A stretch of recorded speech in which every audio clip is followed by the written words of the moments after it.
नाही, मुळी सुद्धा रागवलं नाही. मला खरंच अपराधी वाटलं.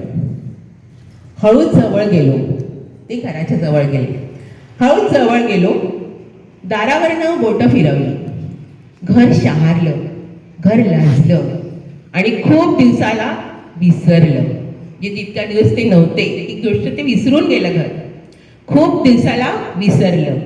खूप दिवसांनी येण्याचं काहीच कुठे दाखवलं नाही की तू इतका उशिरा का आला बा, इतके दिवस तू कुठे होता, का आला नाही, असं काहीच खऱ्याने विचारलं नाही. खूप दिवसांनी येण्याचं काहीच कुठे दाखवलं नाही. घराने हळूच आत घेतलं, घराने हळूच आत घेतलं. अंगावरून हात फिरला, अंगावरून हात फिरला. घराच्या मायेचा, ममतेचा, प्रेमाचा आणि आपलेपणाचा. त्यानं थोपटलं, घराने त्यांना थोपटलं, त्यानं गोंजारलं, कुरवाळत भिजवलं आणि नकळतच जाणवून दिलं. काय जाणवून दिलं? नकळतच जाणवून दिलं, शेवटी आपलं घर आपलंच असतं, शेवटी आपलं घर आपलंच असतं. आता ही जी कविता आहे, त्या कवितेचे कवी कोण आहे ते तुम्हाला ओळखायचं आहे. त्यामुळे मी पहिला तुम्हाला क्लू सांगते की ही कविता माझी नाही आहे. दुसरा, ही सृजन काव्य पण नाही आहे. विचार करून ठीक आहे. वा, छान ताई. ताईने आपल्या पुढे कवितेचं कोडं तयार केलेलं आहे आणि त्याचं उत्तर आपल्याला मिळेलच काही क्षणात. पण आता आपण सगळ्या जे इथे आलेले आहेत, आता आपल्याकडे नवीन नवीन चेहरे आपल्याला दिसते आहेत, त्या साऱ्यांना मी विनंती करते की सगळ्यांनी आपापला परिचय द्यावा आणि आपली जी कुठली कला असते आहे, जी कुठली कला आहे ती सादर करावी.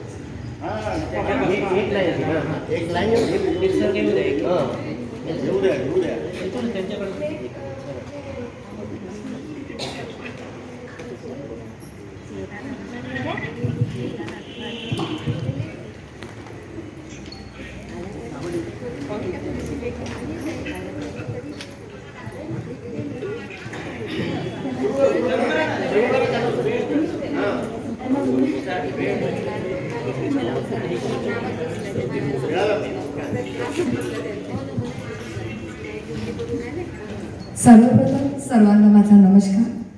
मी सौ अर्चना कागडे ठाकरे आपल्यासमोर स्वलिखित एक कविता सादर करते आहे. कवितेचं शीर्षक आहे एका प्रेमाची गोष्ट, ती अपूर्णच सादर करते आहे.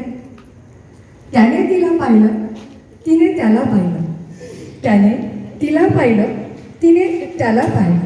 नजरा भिडल्या एकटक, प्रेम झाले रोखठोक. नजरा भिडल्या एकटक, प्रेम झाले रोखठोक. मग काय झाले?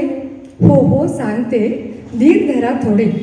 सुरू झाले मोबाईलवर बोलणे, सुरू झाले मोबाईलवर बोलणे. कधी खूप तर कधी थोडे, कधी मेसेज, कधी कविता तर कधी शायरी. कधी मेसेज, कधी कविता तर कधी शायरी. रोजच्या बोलण्यात गंमत यायची भारी. दोघांच्या प्रेमाची गोष्टच मात्र निराळी.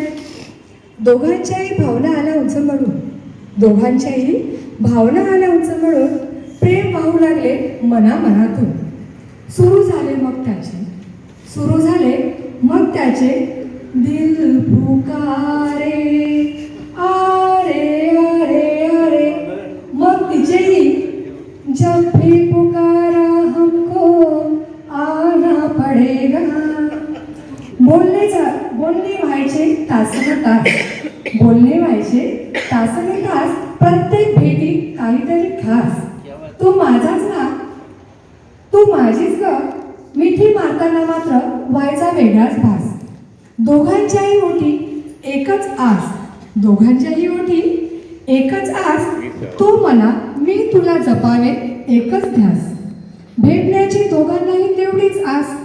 प्रत्येक शब्दातून दिसत होतं काळजी आणि प्रेम, प्रत्येक शब्दातून दिसत होतं काळजी आणि प्रेम.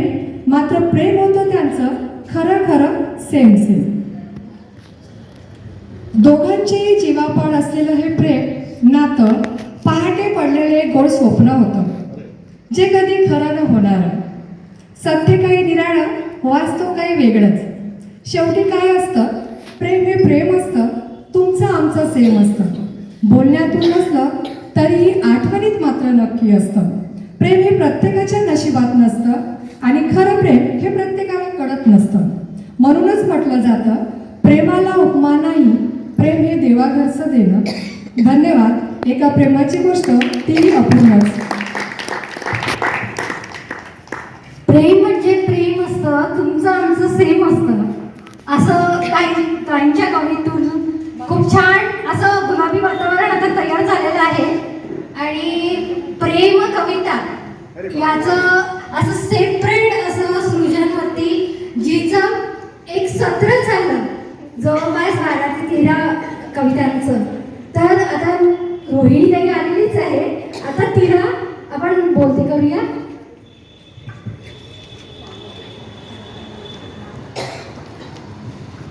अरे प्रेम काहींचं खरं असतं, काहींचं स्वप्न असतं. कोण नाही सांगितलं?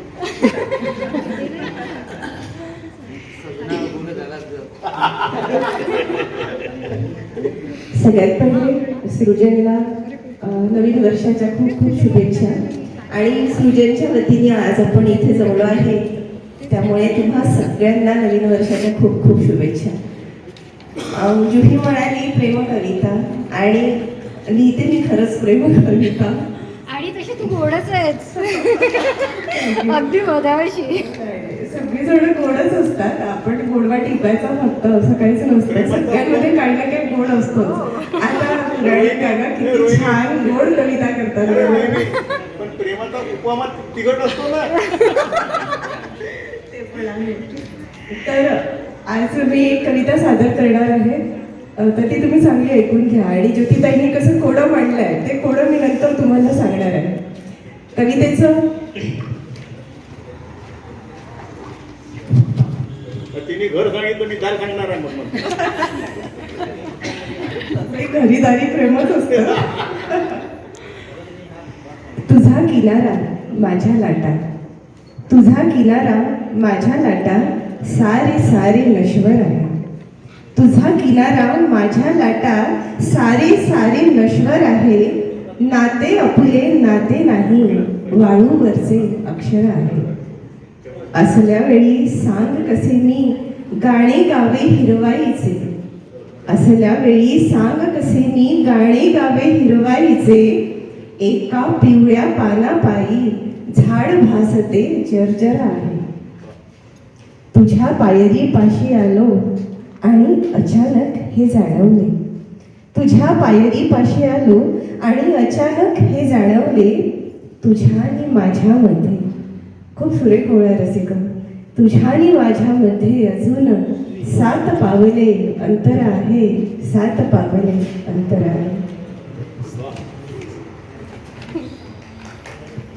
ही कविता माझी नाही, मी अभिवाचन केलेलं आहे. ही वैभव जोशींची कविता आहे. मी माझी कविता सादर करणार होती, पण मला इतकी कविता आवडली की मोह आवरला नाही. तशीच दुसरी कविता मला त्यांची आवडली, ज्याचं नाव आहे चित्र. चित्र काढ म्हणालीस तेव्हा कविता लिहित बसलो, चित्र काढ म्हणालीस तेव्हा कविता लिहित बसलो.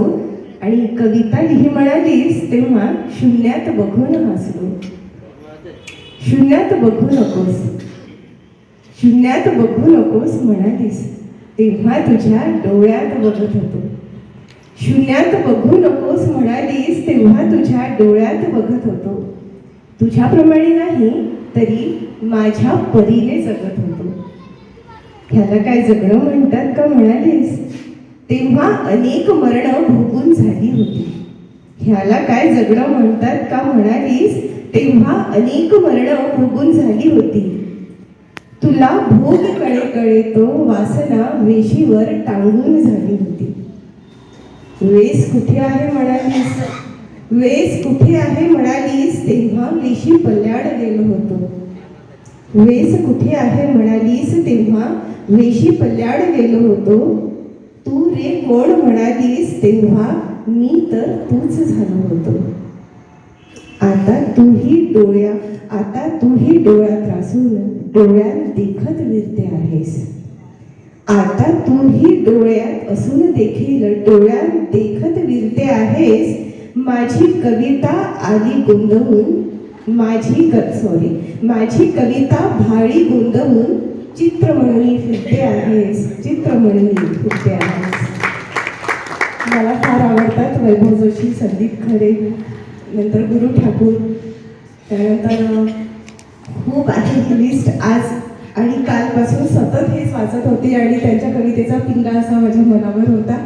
म्हटलं ह्यावेळेस आपण आपली सादर करण्यापेक्षा, कारण माझं दुसरं सत्र व्हॅलेंटाईन डे येत आहे त्यामुळे येणारच आहे, तर तेव्हा ते आपण नव्याने सांगूया परत. आता सध्या वैभव जोशी, माझ्या मनातले वैभव जोशी, त्याचं अभिवाचन मी केलं. तुम्हाला कविता आवडल्या असतीलच, आवडण्यासारख्याच आहे. तुम्ही छान ऐकल्या त्याबद्दल धन्यवाद आणि पुनश्च एकदा सगळ्यांना नवीन वर्षाच्या खूप खूप शुभेच्छा.